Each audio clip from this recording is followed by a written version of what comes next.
informativo.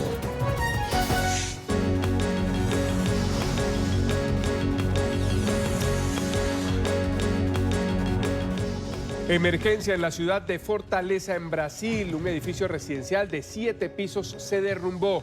Bomberos y decenas de ambulancias se han desplazado hasta el barrio Dionisio Torres. Allí se registró el colapso. Hasta el momento se habla de una persona muerta. La prensa local está señalando que al menos 10 y 15 personas estarían atrapadas bajo los escombros de esta estructura. La causa del derrumbe todavía está bajo investigación.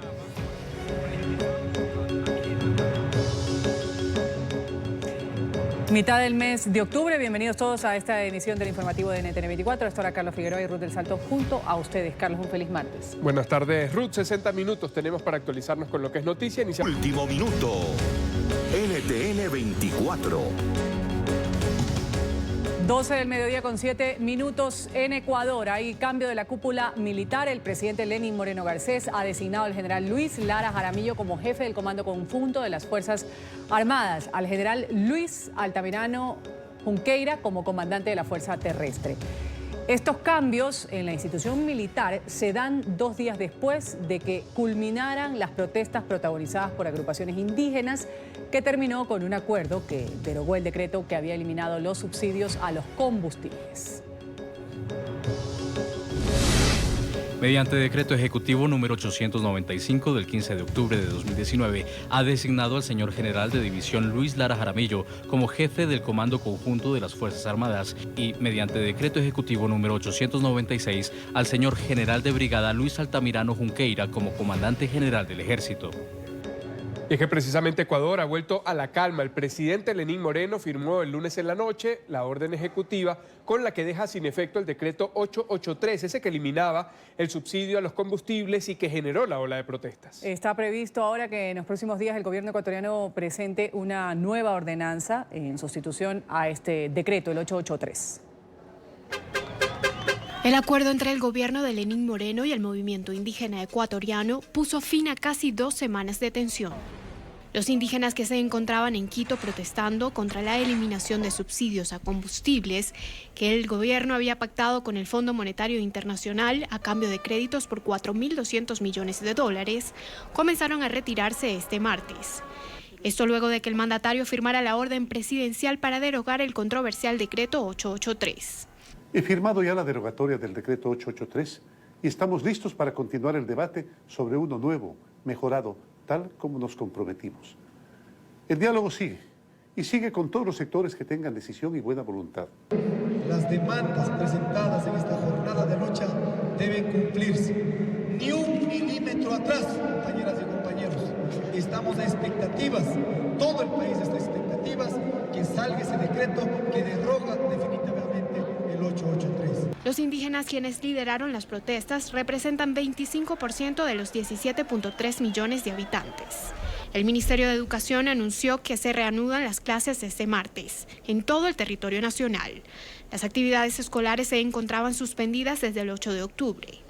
A pesar de los incalculables destrozos en las calles e instituciones gubernamentales, la situación comienza a estabilizarse. Cuadrillas de voluntarios, incluidos indígenas y estudiantes, se sumaron a los equipos de limpieza para retirar los escombros y la basura.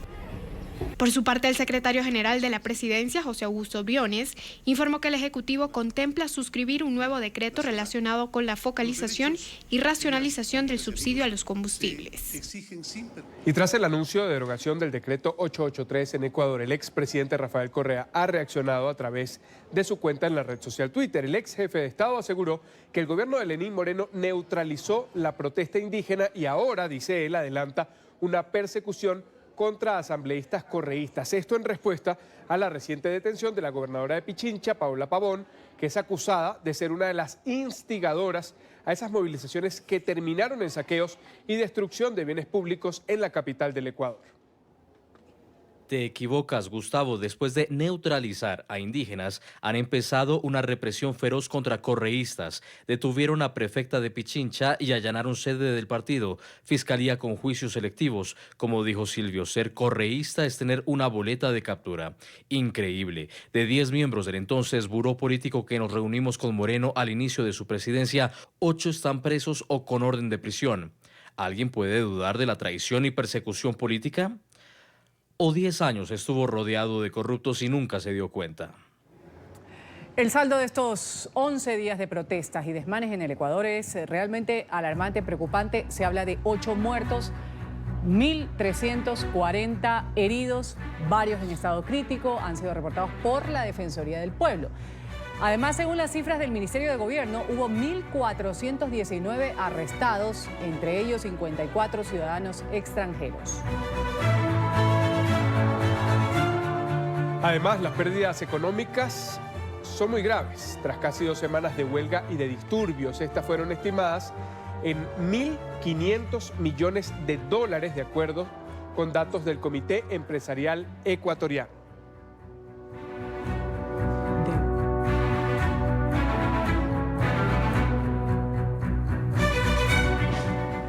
Y el Consejo Permanente de la Organización de Estados Americanos va a sostener esta tarde una sesión extraordinaria para estudiar el caso de Ecuador. El canciller ecuatoriano José Valencia va a informar a los Estados miembros de la OEA sobre la situación que hay en su país.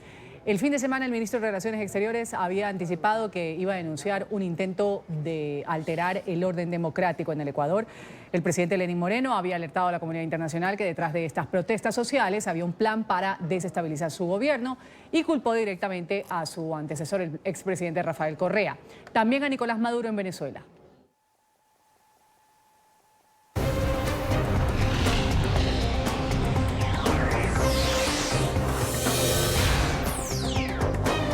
Hay indignación en Texas por el asesinato de una mujer de raza negra que recibió un disparo en su casa por parte de un agente de la policía. Este uniformado llegó a la vivienda después de que un vecino llamara a las autoridades. Él estaba preocupado por una puerta entreabierta. Justamente al verla asomarse por la ventana, el agente abrió fuego sin percatarse que la joven de 28 años no estaba armada.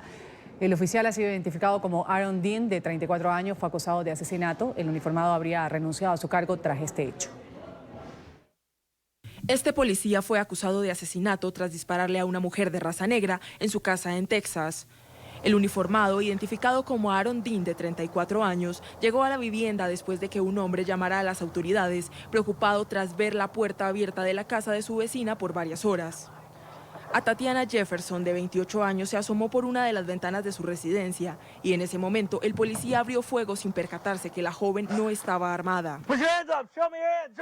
La familia de la víctima pidió que la policía que dirige la investigación renuncie al caso y que un servicio federal se haga cargo de las indagaciones. Sin embargo, las autoridades respondieron que continuarán con las pesquisas.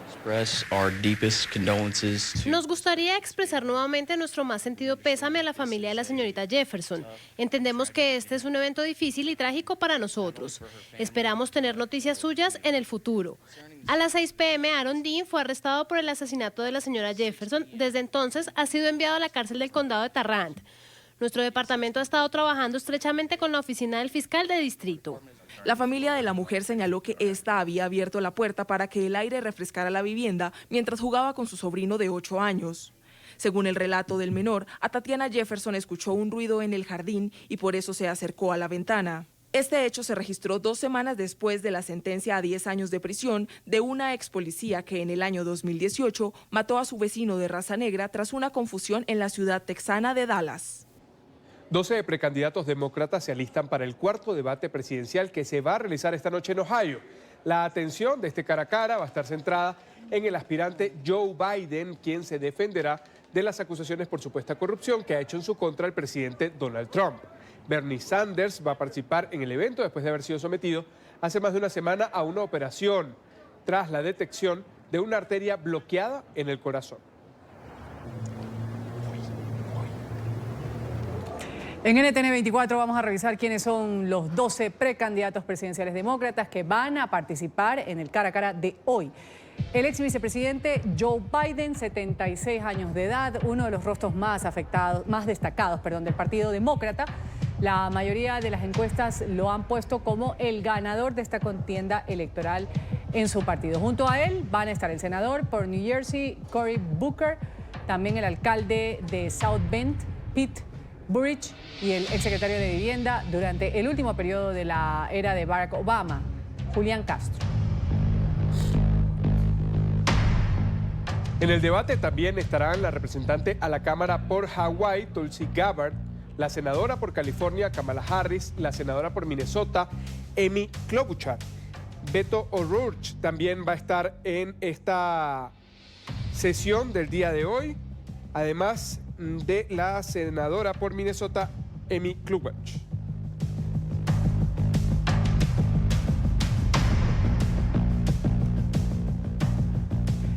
La lista la completan el senador por el estado de Vermont, Bernie Sanders, el multimillonario y filántropo Tom Steyer, y la senadora por Massachusetts, Elizabeth Warren. El empresario Andrew Yang también va a estar.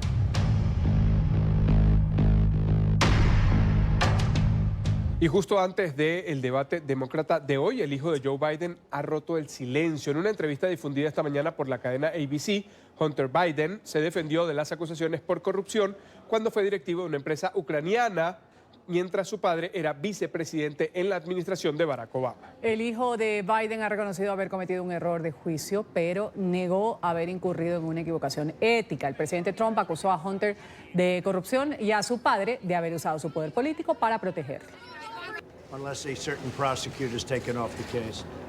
Y Estados Unidos ha impuesto duras sanciones a Turquía por su ofensiva militar contra los kurdos en el norte de Siria. El presidente Donald Trump le pidió a su homólogo turco, Recep Tayyip Erdogan, que detenga lo que ha calificado de invasión. En Washington, Emiliana Molina tiene el reporte. Emiliana, muy buena tarde.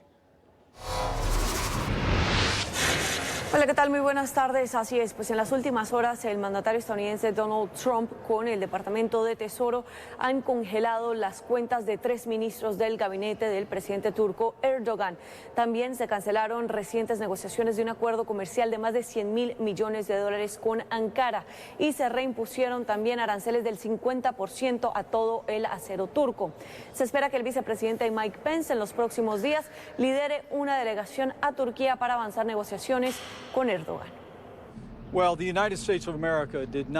Bueno, Estados Unidos de América no ha dado luz verde a Turquía para invadir Siria. El presidente ha sido muy claro en ese punto y hoy se lo ha reiterado al presidente Erdogan.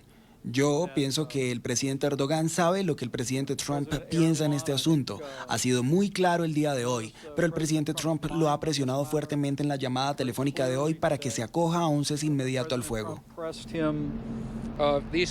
Las sanciones son tanto sanciones primarias como secundarias para cualquier institución financiera que esté realizando transacciones significativas. Las acciones de Trump llegan como castigo a Turquía por su ofensiva en Siria a los turcos, que recordemos son aliados de Estados Unidos desde años atrás en su lucha contra el grupo del Estado Islámico. Pero Trump enfrenta críticas de parte de expertos y de legisladores por retirar las tropas estadounidenses. Bueno, creo que es importante destacar que en cuanto a Siria y otro número de temas de política exterior, el Partido Republicano no estaba en línea con lo que Trump estaba proponiendo durante la campaña o después, y esto ha sido un punto de fricción. Creo que ha visto otras áreas donde esto ha ocurrido, pero en Siria ellos han estado trabajando con los demócratas de una forma bipartidista para lograr que Trump presente sanciones.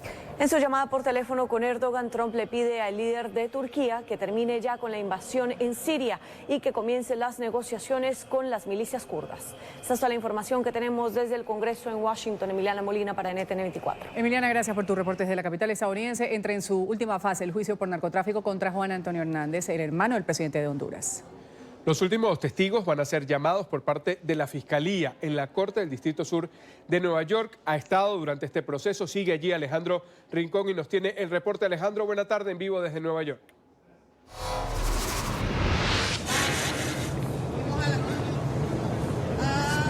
Carlos Cruz, televidentes del Canal de las Américas, buenas tardes. En este octavo día de juicio en contra de Juan Antonio Hernández, el gobierno de los Estados Unidos avanzó en las precisiones y en su argumento alrededor del cargo número 4 imputado al hermano del presidente de Honduras, en particular el de mentir a las autoridades federales de la Unión Americana. Se remonta a este episodio a 2016, cuando el Departamento de Justicia de la Unión Americana contactó al acusado para que se presentara voluntariamente con el objetivo de hacer parte de una entrevista derivada de una serie de investigaciones que ya adelantaban los oficiales de los Estados Unidos. En esa entrevista, de acuerdo con lo que fue declarado por el agente especial de la DEA, George Papadopoulos, el acusado negó todo vínculo directo, no solo con el narcotráfico, sino también con operaciones de tráfico de armas. Es justo el haber mentido originalmente a las autoridades el que posteriormente permitió al gobierno de los Estados Unidos incluir dentro del pliego de las acusaciones el hecho de que les habían dicho mentiras.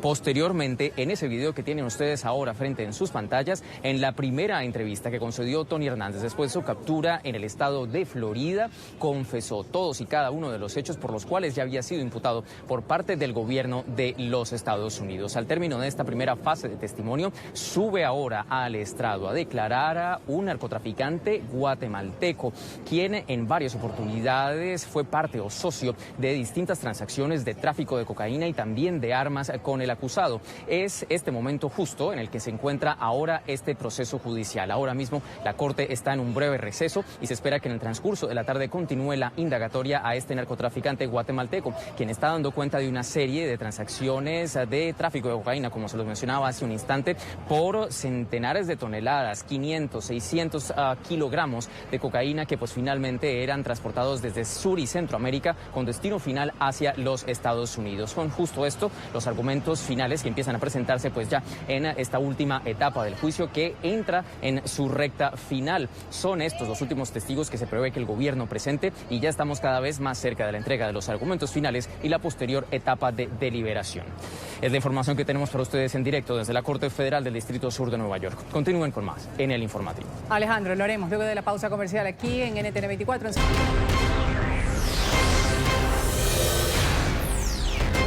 Considerable revisión a la baja del crecimiento económico de América Latina para este año. El Fondo Monetario Internacional volvió a recortar sus previsiones para la región por la desaceleración en Brasil y México, además de la profundización de la crisis en Argentina y el ahondamiento del colapso económico de Venezuela. Para el 2019, el FMI proyecta un crecimiento de 0.2% en Latinoamérica, un recorte de 0.4 puntos porcentuales de la anterior previsión hecha en julio. Según el Fondo Monetario Internacional, la economía mundial va a crecer en el 2019 un 3%, su menor ritmo de expansión desde la crisis financiera del 2008 y 8 décimas por debajo del crecimiento registrado el año pasado. La perspectiva global sigue siendo precaria, con una desaceleración sincronizada y una recuperación incierta. Con un crecimiento de 3% no hay margen de error y hay una necesidad urgente de medidas para respaldar el crecimiento. El primer ministro de Canadá, Justin Trudeau, que según las encuestas podría perder la mayoría parlamentaria en las elecciones del 21 de octubre, ha dicho necesitar un gobierno fuerte para seguir enfrentando al presidente de Estados Unidos, Donald Trump. El tono del premier fue inusualmente enérgico, ya que ambos dirigentes parecían haber arreglado su relación después de que el mandatario estadounidense acusara a Trudeau el año pasado de ser débil y deshonesto. Pudimos plantarle cara a Donald Trump y sus aranceles punitivos de acero y aluminio. Pudimos plantarle cara cuando él quería romper un acuerdo comercial en el que de hecho todos los canadienses confían. Y unimos a los canadienses de costa a costa a través del espectro político y de todos los orígenes posibles y lo abordamos como un equipo Canadá que lo logró. Aseguramos un buen trato con nuestro socio comercial más importante en un momento de proteccionismo e incertidumbre en Estados Unidos. Hay controversia en Venezuela luego de que Nicolás Maduro aumentara el salario mínimo este lunes en cerca de 400%. Funcionarios del madurismo aseguran que con el nuevo sueldo los ciudadanos pueden comprar todos los productos de las cajas CLAP que entrega el régimen a los ciudadanos, mientras que el gobierno interino de Juan Guaidó ha dicho que este aumento es una burla. En Caracas, Luis Laya tiene el reporte. Adelante, Luis.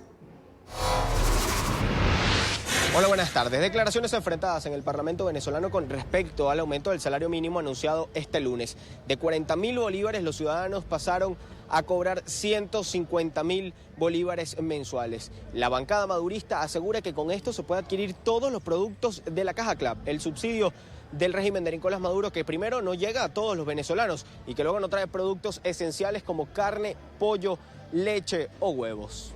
Si son los productos de la Caja CLAP, va a poderlos comprar todos. Y lo segundo que es importante que se sepa es que con lo que se ha anunciado se adquiere mucho más que con lo que teníamos anteriormente. De manera que si bien es cierto que el incremento salarial no va a resolver todos los problemas de los trabajadores y las trabajadoras, tampoco es menos cierto que es mejor lo que acaba de anunciar el presidente que lo que teníamos. Por su parte, Juan Guaidó asegura que esto es una burla a los ciudadanos. La inflación continúa haciendo estragos y este salario no alcanzará para abatir la crisis económica que hoy vive Venezuela. Un anuncio además irregular, con una gaceta inventada por un vocero no autorizado, distinto a lo que debería ser el anuncio, porque no le dan la cara al pueblo de Venezuela. Incluso con el anuncio no alcanza para medio kilo de queso y un cartón de huevos hoy en Venezuela. Es absolutamente insuficiente para atender la emergencia humanitaria compleja. Asimismo, diputados hacen comparaciones con otros países. Por ejemplo, en Colombia los ciudadanos pueden comprar muchísimos más productos con el salario mínimo que en Venezuela los venezolanos con lo que devengan. Señalan, esto no es más que un paño de agua tibia para la situación de crisis que se vive en Venezuela y no servirá más allá de 1 o 2 semanas. Siguen engañándonos a los venezolanos con estos aumentos salariales. Con 300.000 bolívares de salario mínimo, los venezolanos podrán comprar 3.7 cartones de huevo, mientras que los colombianos con su salario mínimo pueden comprar 79 cartones de huevo.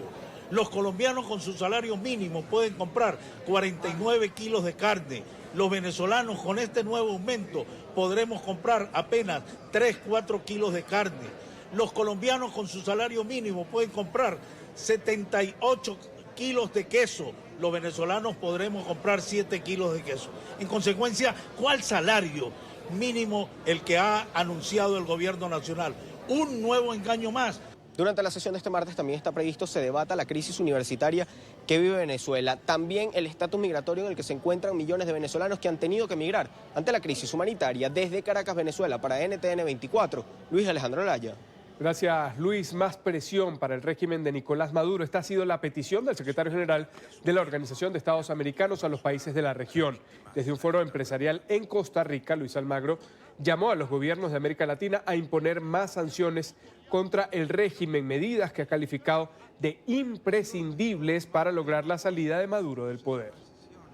Almagro ha asegurado que el madurismo se sostiene del apoyo que le brindan grupos terroristas y subversivos. El secretario general de la OEA ha dicho que es necesario que la crisis de Venezuela sea abordada por el Consejo de Seguridad de Naciones Unidas para que las sanciones sean más duras.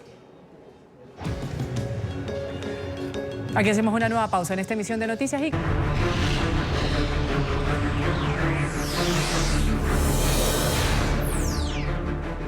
Siete de la noche con 40 minutos en Barcelona. Vamos con imágenes de lo que se registra a esta hora justamente en Cataluña.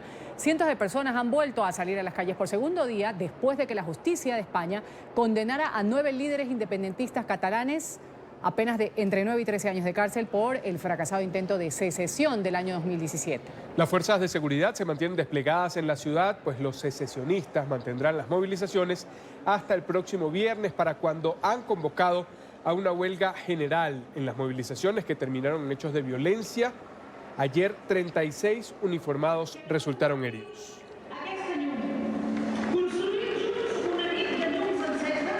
Y este martes el presidente de Cataluña ha exigido la liberación de los políticos. Agregó que va a seguir buscando la independencia.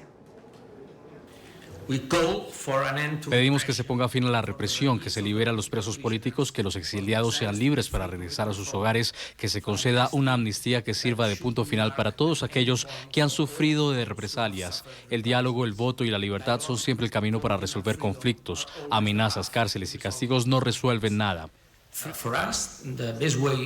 Para nosotros la mejor manera es seguir defendiendo el derecho de Cataluña a la autodeterminación. Esto es la clave, defender, ser el gobierno de Cataluña y defender los derechos que ahora, después de esta sentencia, están limitados o prohibidos. El expresidente de la Generalitat, Carles Puigdemont, se unió a una manifestación frente a la sede de la Comisión Europea en Bruselas. Esto para rechazar la decisión de la Corte Suprema de Madrid, que emitió una nueva orden de detención contra 9 líderes separatistas catalanes. Participaron allí decenas de ciudadanos de Cataluña, quienes criticaron a la justicia española. Pidieron que se les deje decidir si quieren votar en contra o en favor de la independencia anhelada por ellos de la comunidad autónoma. Decenas de turistas han pasado la noche de lunes en el aeropuerto de Barcelona tras los disturbios del lunes protagonizados por grupos independentistas en la terminal aérea. Tendidos en el suelo del aeropuerto El Prat, así esperan los turistas después de que más de 100 vuelos fueran cancelados por las masivas protestas de los grupos independentistas en respuesta a la decisión del Supremo Español que ya hemos mencionado. Los manifestantes bloquearon también las carreteras de acceso al aeropuerto y se enfrentaron con la policía fuera del edificio, causando escenas caóticas en este lugar. Fue muy impresionante porque vimos una masa de policías y hubo mucho ruido y gritos y sobre todo la cantidad de manifestantes en la carretera. Nunca había visto nada parecido. Entiendo el movimiento porque es parte de España. Defender una causa parece legítimo y no me iré con una mala impresión de Barcelona porque tenemos que defender la democracia. Sí, me asusté un poco anoche porque caminamos de la Terminal 2 a la Terminal 1. Usamos caminos inusuales. Tuvimos que subir y entrar a la carretera. La parte más impresionante fue cuando llegamos a la valla policial y no pudimos entrar al aeropuerto y la policía antidisturbios no nos ayudó en absoluto, fue bastante violento. Otro tema, cerca de 70 muertes se han registrado en Japón por el paso del tifón Hagibis. Al menos 20 personas permanecen desaparecidas en medio de las inundaciones que azotan gran parte del país. En zonas como Fukushima, las intensas lluvias frenan las labores de limpieza y rescate de los atrapados. Al menos 22.000 hogares permanecen sin servicio de energía eléctrica y 133.000 sin agua potable. El primer ministro Shinzo Abe no descarta recurrir a fondos especiales para así atender esta emergencia.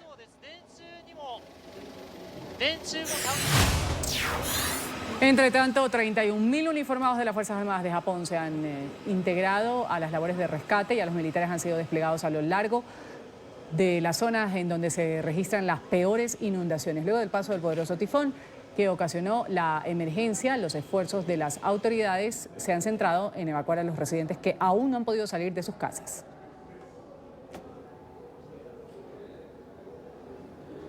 Última pausa aquí en el informativo, los vamos a dejar con imágenes de lo que a esta hora sucede en Cataluña. Segundo día de protestas, manifestaciones que dicen quienes participan en ellas van a continuar hasta el viernes para cuando se ha convocado una huelga general. Todo a propósito de la decisión de la Justicia de Madrid de dejar tras las rejas a 9 de los dirigentes independentistas que participaron en el proceso de secesión, fallido por cierto. Con estas imágenes hacemos la pausa, ya venimos con más. Los términos del béisbol con este venezolano, seguidor de este deporte. Vamos a agradecerles a ustedes su sintonía con el informativo de NTN 24, el canal de las Américas. Sigan informados en Twitter, @NTN24, el desarrollo en ntn24.com. Feliz tarde.